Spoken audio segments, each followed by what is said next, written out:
పదే పదే మనం చెప్తూ వచ్చింది. కంప్లీట్గా ప్రతి గ్రామంలో కూడా మరి నెట్వర్క్ ఉంది. ఈ సేవలో మీ సేవలో ఆల్రెడీ డేటా మొత్తం ఉంది. కొత్తగా మళ్ళీ డేటా ఎందుకు కలెక్ట్ చేస్తున్నారో అర్థం కానటువంటి పరిస్థితి ఉన్నది. ప్రతి ఒక్క పెండింగ్ అప్లికేషన్ మీ సేవలో ఉన్నది. అంటే ఒక బటన్ కొడితే చాలు మొత్తం డేటా వస్తుంది. అయినప్పటికీ మళ్ళీ ప్రజల్ని ఇంత కష్టపెట్టి అన్ని వివరాలు ఎందుకు తీసుకుంటున్నారు? కేవలం కాలయాపన అన్నది అర్థం కాకుండా ఉంది.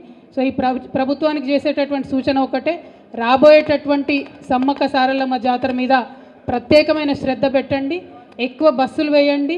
మహిళలకు ఉచితంగా ఇస్తామని చెప్తున్నటువంటి బస్సెస్ ఉన్నాయి కాబట్టి మరి పురుషులకు ప్రత్యేకంగా చేస్తారా, ఎట్లా ఏర్పాటు చేస్తారో చేయండి.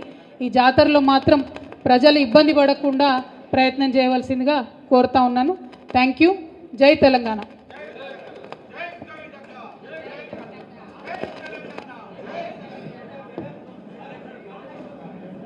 ఏందో కూర్చోండి అన్న ఒకరి. కాళేశ్వరం ఏంటిది? కాళేశ్వరం ఒక మైకి బ్రదర్.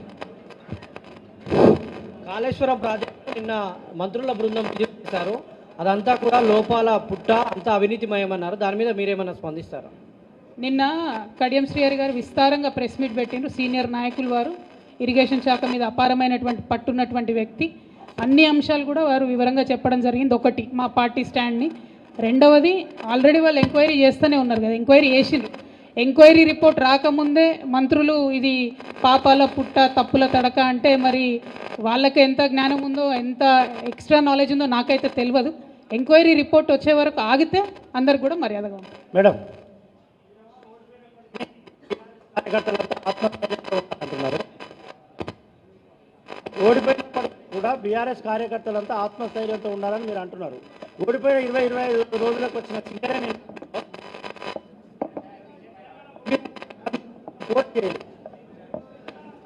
ఆత్మస్థైర్యంతో పార్టీ ఒక నిర్ణయం తీసుకుంది పోటీ చేయొద్దని. సింగరేణిలో టెక్నికల్గా ఇబ్బంది ఏమొచ్చిందంటే అక్టోబర్లోనే రిజిస్ట్రేషన్ చేసుకుంటారు కాబట్టి పార్టీ సింబల్ వచ్చింది.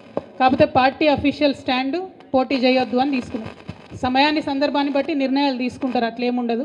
మనం పోటీలో లేమన్న విషయం నేను కూడా బాహాటంగా చెప్పిన. అందుకోసం ఏం చెప్పినా, సింగరేణిలో మేము ఇన్ని పనులు చేసినాం, మీ ఆత్మ ప్రబోధానుసారం ఓటేయండి అని చెప్పినాం.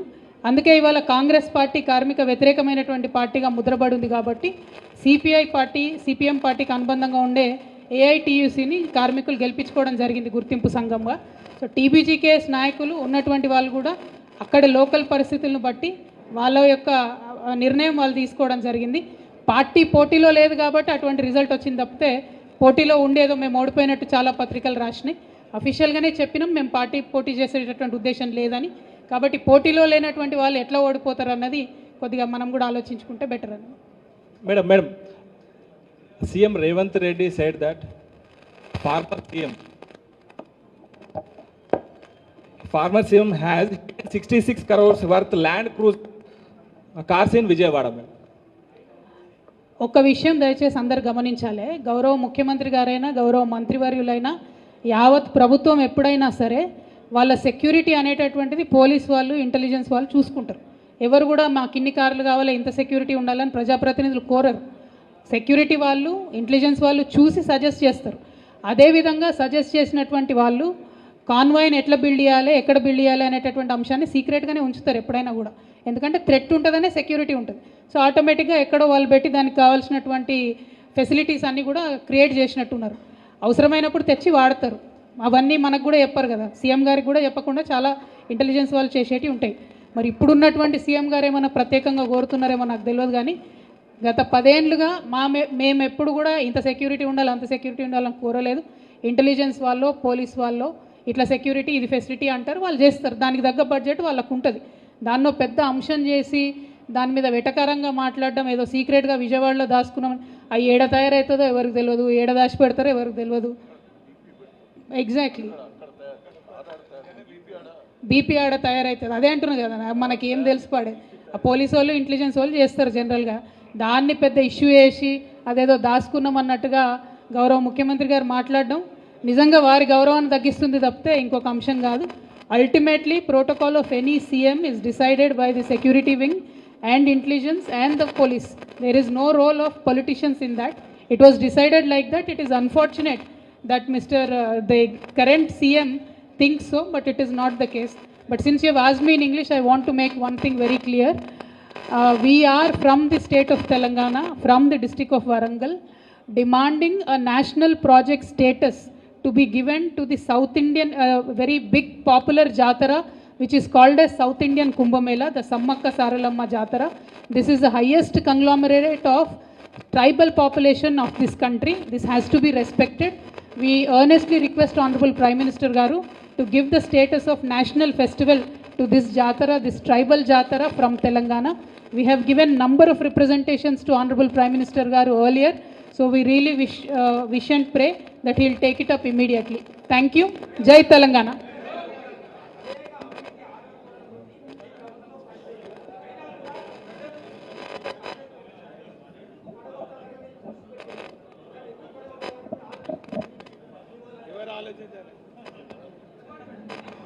ఏందన్నా నాకేం అర్థం కాలేదు.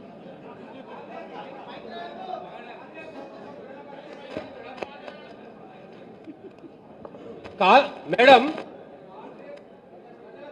మైక్ మాట్లాడ. ప్రజల పక్షం నుంచి గెలిచింది మేడం. దాన్ని పడగొట్టాలనే దృష్టి తప్ప సూచన సరాలి.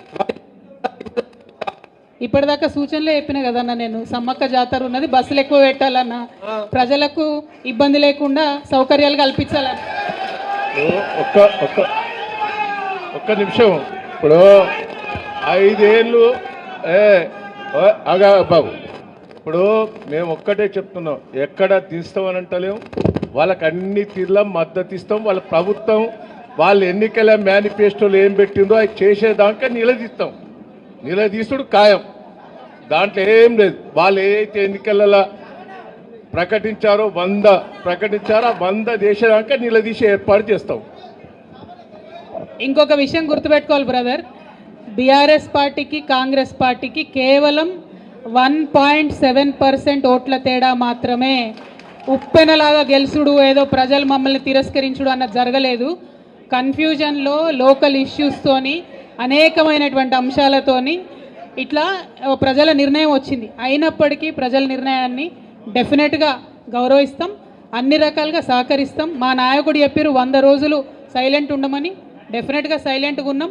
జరుగుతున్నటువంటి కార్యక్రమాల్లో ప్రజలు పడేటటువంటి ఇబ్బందిలో సూచనలు మాత్రమే చేస్తున్నాం, కార్యాచరణ ఏం చేస్తలేం. 100 రోజుల తర్వాత కార్యాచరణ ఉంటుంది. Thank you. జై Telangana. Madam madam madam madam madam madam madam Kavitha madam, మీ ఎమ్మెల్సీ రవీంద్రరావు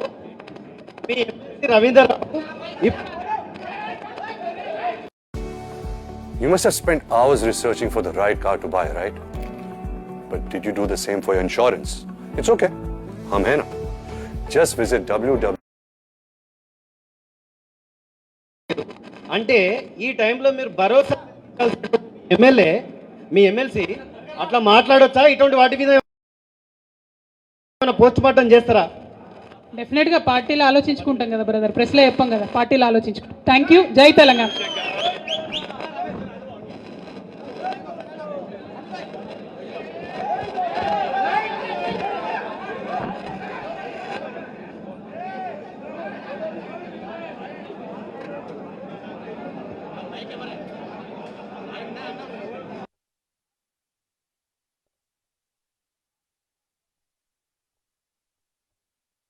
నమస్కారాలు. ఈ కార్యక్రమానికి విచ్చేసినటువంటి ప్రెస్ మిత్రులందరికీ ప్రత్యేకంగా ధన్యవాదాలు తెలియజేస్తూ ఉన్నాం. ఇవాళ వరంగల్లో సమ్మక్క సారలమ్మ దర్శనానికి రావడం జరిగింది. క్షమించాలి, జలుబు ఎక్కున్నందుకు గొంతు కొంచెం డిఫరెంట్గా ఉంది. సమ్మక్క సారలమ్మ దర్శనానికి రావడం జరిగింది. మరి ఇవాళ సౌత్ ఇండియాలోనే ఒక కుంభమేళగా మనం చెప్తాం. అటువంటి జాతర అత్యద్భుతంగా లక్షలాది మంది దర్శించుకునేటటువంటి జాతర. ఆ జాతర యొక్క సన్నాహక కార్యక్రమాలు మీకు తెలుసు, ముందే ప్రారంభమవుతాయి. పెద్ద ఎత్తున ఎప్పుడు పోయి దర్శించుకున్న పుణ్యం అనే చెప్తారు. సో ఈ సందర్భంగా ఇక్కడికి దర్శనానికి రావడం జరిగింది. మరి ఎప్పుడు వచ్చినా సరే మా వినయన్న ఆతిథ్యం స్వీకరించకుండా పోవడానికి ఉండదు కాబట్టి వినయన్న దగ్గర ఆగి మిగతా మన గౌరవనీయులు దయాకర్ అన్న గారి దగ్గరికి, రమేష్ అన్న గారు, అట్లనే శంకర్ నాయక్ గారు, వేదిక మీద ఉన్నటువంటి యాదిరెడ్డి గారు, అట్లనే మా అన్న ఎంపీ దయాకర్ అన్న గారు, సీతారాం నాయక్ గారు, పెద్దలందరూ పార్టీ పెద్దలందరి సమక్షంలో మనందరం కలిసి దర్శనానికి వెళ్తూ ఉన్నాం. ఈ సందర్భంగా ఒక విషయాన్ని, జిల్లాలో ఇటువంటి జాతర ఉండడం, యావత్ భారతదేశంలో గిరిజనులందరూ కూడా ఒక పుణ్యస్థలిగా దర్శించేటటువంటి ప్రదేశం మన జిల్లాలో ఉండడం నిజంగా కూడా మన అదృష్టం. మనకు కొంగు బంగారంగా సమ్మక్క సారలమ్మ అని చెప్పొచ్చు. మరి అటువంటి జాతర దక్షిణాది కుంభమేళా అంటాం మనం. అటువంటి జాతరకు నేషనల్ స్టేటస్ ఇవ్వాలని మనం ఎప్పటి నుండో డిమాండ్ చేస్తూ ఉన్నాం. దాదాపుగా ఒక 10 సంవత్సరాల నుంచి తెలంగాణ ప్రత్యేక రాష్ట్రమైన తర్వాత అనేక సార్లు బీఆర్ఎస్ పార్టీ నుంచి ఎంపీలు కావచ్చు, గౌరవ ముఖ్యమంత్రి వర్యులు కావచ్చు, మన అక్క సత్యవతి రాథోడ్ గారు మంత్రివర్యులుగా ఉన్నప్పుడు తను కావచ్చు, 50 మందిని కూడా అనేక మార్లు కేంద్ర ప్రభుత్వానికి గుర్తు చేయడం జరిగింది. ఇవాళ మూకుమ్మడిగా వరంగల్ ప్రజలందరం కూడా డిమాండ్ చేయవలసినటువంటి అవసరం మనకున్నది. ఇప్పటికే మనకు పాకాల దగ్గర రామప్ప టెంపుల్కి యునెస్కో స్టేటస్ వచ్చి మన జిల్లా పేరు ప్రపంచవ్యాప్తంగా ఒక గౌరవప్రదమైనటువంటి స్థానంలో ఉన్నది. దానికోసం బీఆర్ఎస్ పార్టీ చేసినటువంటి విశేష కృషి మీ అందరికి కూడా గుర్తుండే ఉంటుంది. మనకు అవకాశం వచ్చినప్పుడు, మన దగ్గర ఇటువంటి మంచి ప్రదేశాలు ఉన్నప్పుడు కొంచెం కార్యకర్తలంతా దయచేసి సంయమనం పాటించాలి. ఒక్కసారి ముచ్చట్లు పెట్టుకుంటూ ఉంటే బయట కొండ బ్రదర్, ఒక 2 నిమిషాలు ప్రెస్ వాళ్ళతో మాట్లాడేద్దాం. సంయమనం పాటించాలి బ్రదర్స్ అంతా కూడా. ఇటువంటి మంచి ప్రదేశాలు మన దగ్గర ఉన్నప్పుడు, మన ప్రాంత గౌరవాన్ని పెంచేటటువంటి ప్రదేశాలు ఉన్నప్పుడు మనందరం కూడా ఆ అవకాశాన్ని సద్వినియోగం చేసుకొని చరిత్రలో మన జిల్లా పేరు, మన రాష్ట్రం పేరు, మన యొక్క సంస్కృతి సంప్రదాయాలను ముందుకు కొనసాగించే విషయంలో ఉమ్మడిగా కూడా పోరాటం చేయాల్సినటువంటి సందర్భం ఇది. సమ్మక్క సారలమ్మ జాతరకు మరి నేషనల్ స్టేటస్ ఇవ్వాలని చెప్పి మళ్ళీ ఒకసారి ఇవాళ వరంగల్ జిల్లా నుండి మేము బీజేపీ పార్టీని, ప్రధానమంత్రి గారిని డిమాండ్ చేస్తూ ఉన్నాము. ఈ డిమాండ్ అనేక పర్యాయాలు ఉన్నది. దీన్ని చేయదగ్గ విషయమే, దూరమైనటువంటి అంశం కాదు, కష్టమైనటువంటి అంశం అంతకన్నా కాదు. ఎన్ని లక్షల మంది సందర్శిస్తారో అవి కంటిన్యూస్గా చెప్తూ ఉంటారు. మరి అటువంటి ఎన్ని లక్షల మంది సందర్శిస్తారో తెలిసినటువంటి విషయమే. అన్ని లక్షల మంది యొక్క ఆత్మగౌరవ విషయం అవుతుంది. కాబట్టి ఖచ్చితంగా national project, national festival status Sammakka సారలమ్మకి ఇవ్వాల్సిందిగా నేను బీజేపీని డిమాండ్ చేస్తూ ఉన్నాను. గౌరవ ప్రధానమంత్రి గారిని రిక్వెస్ట్ చేస్తూ ఉన్నాం. అదేవిధంగా మరి గుర్తించినారు సమ్మక్క సారలమ్మ జాతరను కాబట్టి ట్రైబల్ యూనివర్సిటీకి పార్లమెంట్లో బిల్ పాస్ చేసేటప్పుడు కూడా బీఆర్ఎస్ పార్టీ ప్రపోజ్ చేసిన విధంగానే సమ్మక్క సారలమ్మ పేరుతో ట్రైబల్ యూనివర్సిటీ బిల్ పాస్ అవ్వడం మనందరం సంతోషించదగ్గ విషయం. ఇదివరకే అన్న దయాకర్ అన్న గారి నేపథ్యంలో, జిల్లాలో సత్యవతక్క గారి నేపథ్యంలో ల్యాండ్ ఇవ్వడం, అట్లనే రాష్ట్ర ప్రభుత్వం నుంచి ఇవ్వాల్సినటువంటి 15 కోట్ల రూపాయలను కూడా ఇచ్చి త్వరితగతుల పనులు వేగవంతంగా స్టార్ట్ చేయడానికి ఈ జిల్లా ప్రజాప్రతినిధుల యొక్క కృషి, బీఆర్ఎస్ పార్టీ ప్రజాప్రతినిధుల కృషి ఉందని చాలా సగర్వంగా మనం చెప్పుకోవచ్చు. ఎందుకంటే ఒక మంచి పెద్ద యూనివర్సిటీ 850 కోట్ల రూపాయలతో ఇక్కడ జిల్లాలో ఎస్టాబ్లిష్ కాబోతా ఉంది. అనేక మందికి ఉపాధి వస్తుంది, అనేక మందికి మంచి అవకాశాలు వస్తాయి. కాబట్టి దానికి సంబంధించి మొత్తం ఎఫర్ట్ అంతా కూడా పెట్టినటువంటి బీఆర్ఎస్ పార్టీ జిల్లా ప్రజాప్రతినిధులందరికీ కూడా ధన్యవాదాలు తెలియజేస్తూ ఉన్నాం. మరి సమ్మక్క సారలమ్మ జాతర అంటేనే మనందరికీ తెలుసు, చాలా పెద్ద ఎత్తున సదుపాయాలు కల్పించాల్సి ఉంటుంది. ఉమ్మడి ఆంధ్రప్రదేశ్లో ఈ జాతరను బాగా నెగ్లెక్ట్ చేస్తే తెలంగాణ రాష్ట్రం ఏర్పాటు కాగానే మొట్టమొదటిసారి గౌరవ ముఖ్యమంత్రి గారు అప్పుడు కేసీఆర్ గారు 100 కోట్ల పైచీలకు డబ్బులు ఇచ్చి ఒకటే ఫస్ట్ ఇయర్లోనే మంచి జాతరకు అన్ని ఏర్పాట్లు చేసి, తర్వాత ప్రతి సంవత్సరం 75 కోట్లు ఇచ్చుకుంటూ మంచి ఏర్పాట్లు చేస్తూ వచ్చినాం. మరి కనీసం 3800 బస్సులు నాకు తెలిసి లాస్ట్ టైము జాతరకు మనం పెట్టి మంచి ఏర్పాట్లు చేసినాం. ఒక్క వరంగల్లోనే దాదాపుగా 90 పాయింట్స్లో బస్సెస్ని పెట్టి ఎటువంటి ఇబ్బంది లేకుండా ప్రజలను అప్పుడు తరలించినాం. యావత్ తెలంగాణ వ్యాప్తంగా 51 చోట్ల స్పెషల్ బస్సెస్ వేసి ప్రజల్ని తరలించడంలో ఈజీ కావడంలో చేసినాం. ఇవాళ మరి మనందరికీ తెలుసు, గ్రామాలలో ఉండే పరిస్థితి మీడియా మిత్రులకు, ప్రజలకు కూడా తెలుసు. బస్సులలో ఎప్పుడైతే ఈ ప్రభుత్వం వచ్చిన తర్వాత మహిళలకు ఉచితం అని చెప్పినరో అప్పటి నుండి విపరీతంగా రష్ ఎక్కువైతున్నటువంటి సందర్భాన్ని మనం చూస్తున్నాం. అనేక చోట్ల గొడవలయ్యి వివిధ రకాలైనటువంటి అసౌకర్యానికి ప్రజలు గురవుతున్నది మనం చూస్తూ ఉన్నాం.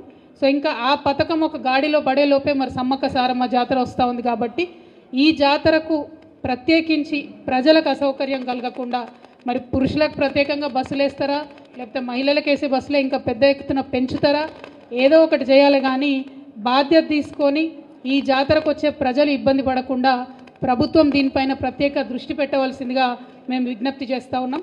ఎందుకంటే లక్షలాది మంది వచ్చేటటువంటి జాతర, అనేక సదుపాయాలు ఇక్కడ చేసి ఈ జాతర యొక్క ప్రతిష్టను మనం పెంచుకుంటే నేషనల్ స్టేటస్ కూడా మనకు వస్తుంది. కాబట్టి దాని మీద ప్రభుత్వం సీరియస్గా దృష్టి పెట్టాలని చెప్పి నేను కోరుతా ఉన్నాను.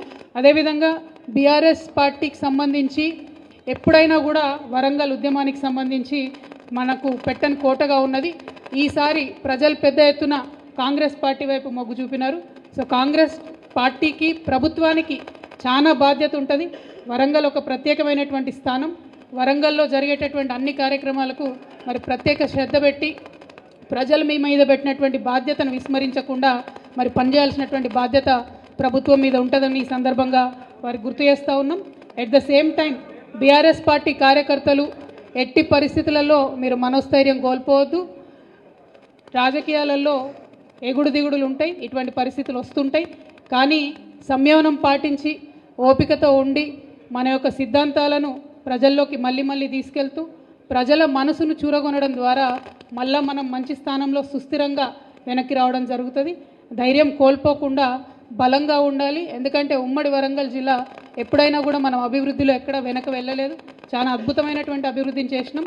కానీ అలవిగానటువంటి వాగ్దానాలు చేసి అలవిగానటువంటి అబద్ధాలు చెప్పి ఒక రకంగా ప్రజలను మభ్యపెట్టి మరి ఇవాళ ఇటువంటి పరిస్థితిని మనం గమనిస్తూ ఉన్నాం. సో ఈ పరిస్థితి ఎన్నో రోజులు ఉండదు. కార్యకర్తలందరూ కూడా ధైర్యంగా ఉండాలని చెప్పి నేను మీ అందరికి కూడా విజ్ఞప్తి చేస్తూ ఉన్నాను. ఇక అనేకమైనటువంటి సమస్యలు వస్తూ ఉన్నాయి. ఇవాళ ఎగ్జిస్టింగ్ 44 లక్షల మందికి ఏదైతే పెన్షన్లు వస్తూ ఉన్నాయో వాస్తవానికి ఎటువంటి ఇబ్బంది లేకుండా పెన్షన్లు ఎవరికైతే వస్తున్నాయో వాళ్లకు పెంచి డైరెక్ట్గా జనవరి 1వ తారీఖు నుండి ప్రభుత్వం ఇవ్వాలనుకుంటే ఏదైతే 2000 పెన్షన్ ఉందో 4000 చేస్తామని చెప్పినారు. ప్రజలకు అసౌకర్యం కలగకుండా డైరెక్ట్గా 1వ తారీఖు నాడు 2000 వస్తున్న వాళ్ళందరికీ 4000 ఇచ్చి ఆ తర్వాత అప్లికేషన్స్ తీసుకుని ఉంటే ప్రజలకు కూడా సౌకర్యంగా ఉండేది. సరే ఏమైతేనేమి డిసెంబర్లో పెన్షన్ రాలేదు, జనవరిలో పెన్షన్ రాలేదు, రైతు బంధు రాలేదు అనేటటువంటి చర్చ గ్రామాల్లో సాగుతూ ఉంది. కాబట్టి త్వరితగతిన ప్రభుత్వం ప్రజలకు భరోసా ఇచ్చి జనవరి 1వ తారీఖునన్నా పెండింగ్ ఉన్నటువంటి డిసెంబర్ పెన్షన్ను, జనవరి పెన్షన్ను మరి పెంచినటువంటి పెన్షన్ను తప్పకుండా త్వరితగతిన ప్రజల అకౌంట్లో వేస్తారని చెప్పి మేము కోరుతూ ఉన్నాం. ఈ అప్లికేషన్లు పెట్టుకుంటున్నటువంటి ప్రజలు అనేక రకమైనటువంటి సందేహాలను వ్యక్తం చేస్తూ ఉన్నారు. మరి అన్ని డీటెయిల్స్ అడుగుతున్నారు కానీ బ్యాంక్ అకౌంట్ డీటెయిల్స్ అడుగుతలేరు. మరి ఇదేం సంగతి? ఒకవేళ యాక్సెప్ట్ అయిన తర్వాత మళ్ళా బ్యాంక్ అకౌంట్ డీటెయిల్స్ అడుగుతారా? ఇది కాలయాపన చేసేటటువంటి ప్రయత్నం ఏమన్నా జరుగుతుందా అనేటటువంటి చర్చ ప్రజలలో కొనసాగుతున్నటువంటి సంగతి మీ అందరికీ తెలుసు. అట్లనే 200 యూనిట్ల కన్నా తక్కువ ఉన్నటువంటి వారందరికీ కూడా ఫ్రీ కరెంట్ ఇస్తామని చెప్పడం జరిగింది. మరి డిసెంబర్ నెల కరెంటు బిల్లు వచ్చే జనవరికి వస్తుంది కాబట్టి మరి అప్పుడు కట్టాలనా వద్దా అనేటటువంటి చర్చ కూడా ప్రజల్లో జరుగుతున్నది. ఇంకా చాలా అనుమానాలు ప్రజలకు ఉన్నాయి. మరీ ముఖ్యంగా మహిళలు చాలామంది మమ్మల్ని అడిగేది ఏంటంటే చాలా ఇండ్లలో మగవాళ్ళ పేరు మీదనే గ్యాస్ సిలిండర్ ఉంటుంది. మరి అటువంటి ఇండ్లలో మాకు అసలు వర్తించదా 500కు గ్యాస్ సిలిండర్ అనేటటువంటి అనుమానాలు వ్యక్తం చేస్తున్నారు. ఏదైతే ఒకటే ఫార్ములో అన్ని 6 గ్యారెంటీలకు సంబంధించి డేటా తీసుకుంటామని చెప్పిండ్రు. అందులో మరి ఇప్పుడు 5 గ్యారెంటీలకు సంబంధించిన డేటానే తీసుకుంటున్నారు. నిరుద్యోగ భృతి అనేటటువంటి కాలమే లేకుండా చేసినారు. మరి యువ మిత్రులందరూ కూడా కొద్దిగా కన్ఫ్యూజన్లో ఉన్నారు. మరి నిరుద్యోగ భృతి ఇస్తామని ప్రామిస్ చేసిండ్రు, ఆ ఫామ్లో ఎక్కడా లేదు అనేటటువంటిది కూడా చాలామంది ఆలోచన చేస్తూ ఉన్నారు. ఇంకొక మాట కూడా, ఉద్యమకారులకు పుట్టిన గడ్డ వరంగల్ కాబట్టి ఇక్కడికి వస్తూ ఉంటే చాలామంది మమ్మల్ని అనేక రకమైనటువంటి అనుమానాలు అడిగినారు. అక్క మరి ఉద్యమకారులకు ఏదో పెన్షన్ ఇస్తామన్నారు, ఓన్లీ ఎఫ్ఐఆర్ ఉన్న వాళ్ళకే ఇస్తామన్నారు అని అన్నారు. అంటే ఎఫ్ఐఆర్లు ఉన్న వాళ్ళని తీసుకుంటే మొత్తం టీఆర్ఎస్ పార్టీలోనే ఉంటారు వాళ్ళందరూ, మొత్తం ఉన్న ఎఫ్ఐఆర్లన్నీ. నేను మా తమ్ముళ్ళకి అదే చెప్పిన, అప్లై చేయండి. మనం ఆనాడు అమరవీరుల సందర్భంలో తీసుకున్న డేటా కూడా అదే. ఎఫ్ఐఆర్ ఉండాలని ఆనాడంటే ఆనాడేమో విమర్శించారు మనని, ఎఫ్ఐఆర్ లేకపోతే ఎట్లుంటుంది అని. ఇవాళనేమో అదే రూల్ పెడతా ఉన్నారు. సో మరి ఇప్పుడున్న ప్రభుత్వం ఎవరైతే అప్పుడు విమర్శించిండ్రో మరి ఇప్పుడు ఎఫ్ఐఆర్ పెడితే ఎంతమందికి ఇవ్వగలుగుతాము, ఎంతమంది మీద ఎఫ్ఐఆర్లు ఉంటాయి, ఎంతమంది మీద ఎఫ్ఐఆర్ కాపీలు ఉంటుంది. ఎఫ్ఐఆర్ లేకుండా ఉద్యమాలు చేసి అనేక కష్టాలు పడ్డటువంటి వారి సంగతి ఏంది అనే ప్రశ్నలు వాళ్ళు మనల్ని అడిగినారు. మరి అదే ప్రశ్న ఇవాళ ప్రజల నుంచి మాకు ఎదురవుతూ ఉంది. నా రిక్వెస్ట్ ఏంటంటే అందరూ కూడా అప్లై చేయండి, ఎఫ్ఐఆర్ ఉన్నా లేకున్నా ఉద్యమకారులందరూ కూడా అప్లై చేయండి. మరి ప్రభుత్వం రెస్పాన్స్ ఎట్లా ఉంటుందో కూడా చూడండి. అట్లానే కరెంటు బిల్లుకు సంబంధించి కూడా నేను బలంగా నమ్మేటటువంటి విషయం, 200 యూనిట్లకు తక్కువ ఉన్న వాళ్ళు ఎవరు కూడా కరెంటు బిల్లు కట్టకపోతే మంచిదని నేను అనుకుంటా ఉన్నా. ఎట్లాగో ఫ్రీగా ఇస్తామని చెప్పారు కాబట్టి జనవరిలో వచ్చేటటువంటి బిల్లును కట్టకపోతే బాగుంటుంది అనేటటువంటిది సూచన చాలామంది ప్రజల నుంచి మాకు అందుతున్నది. నేను మళ్ళీ తిరిగి అది ప్రజలకు చెప్తా ఉన్నాను. సో ఇట్లా ఒక్కొక్కటి కొంత కన్ఫ్యూజన్ ఉన్నది. ప్రభుత్వం కొన్ని విషయాల్లో క్లారిటీ ఇవ్వాల్సినటువంటి అవసరం ఉన్నది. ఎప్పట్లాగానే బీఆర్ఎస్ పార్టీ కార్యకర్తలు ప్రజలకు ప్రభుత్వానికి మధ్యలో వారధిగా ఉంటూ ప్రజలకు వచ్చేటటువంటి అనుమానాలను, ప్రజలకు వచ్చేటటువంటి ఈ లైన్లలో నిలబడేటటువంటి కష్టాలు మళ్ళీ మొదలైనవి. వాటిలో సౌకర్యవంతంగా ప్రజలు ఉండేటట్టు మన తరఫున ఎంత వీలైతే అంత ప్రజలకు సహాయం చేసేటట్టుగా ప్రయత్నం చేయవలసిందిగా నేను కోరుతా ఉన్నాను. మరొక మాట, ఇప్పుడు వచ్చినటువంటి ప్రభుత్వం పదే మనం చెప్తూ వచ్చింది, కంప్లీట్గా ప్రతి గ్రామంలో కూడా మరి నెట్వర్క్ ఉంది. ఈ సేవలో మీ సేవలో ఆల్రెడీ డేటా మొత్తం ఉంది. కొత్తగా మళ్ళీ డేటా ఎందుకు కలెక్ట్ చేస్తున్నారో అర్థం కానటువంటి పరిస్థితి ఉన్నది. ప్రతి ఒక్క పెండింగ్ అప్లికేషన్ మీ సేవలో ఉన్నది. అంటే ఒక బటన్ కొడితే చాలు మొత్తం డేటా వస్తుంది. అయినప్పటికీ మళ్ళీ ప్రజల్ని ఇంత కష్టపెట్టి అన్ని వివరాలు ఎందుకు తీసుకుంటున్నారు? కేవలం కాలయాపన అన్నది అర్థం కాకుండా ఉంది. సో ఈ ప్రభుత్వానికి చేసేటటువంటి సూచన ఒకటే, రాబోయేటటువంటి సమ్మక్క సారలమ్మ జాతర మీద ప్రత్యేకమైన శ్రద్ధ పెట్టండి, ఎక్కువ బస్సులు వేయండి. మహిళలకు ఉచితంగా ఇస్తామని చెప్తున్నటువంటి బస్సెస్ ఉన్నాయి కాబట్టి మరి పురుషులకు ప్రత్యేకంగా చేస్తారా, ఎట్లా ఏర్పాటు చేస్తారో చేయండి. ఈ జాతరలో మాత్రం ప్రజలు ఇబ్బంది పడకుండా ప్రయత్నం చేయవలసిందిగా కోరుతా ఉన్నాను. Thank you. జై తెలంగాణ.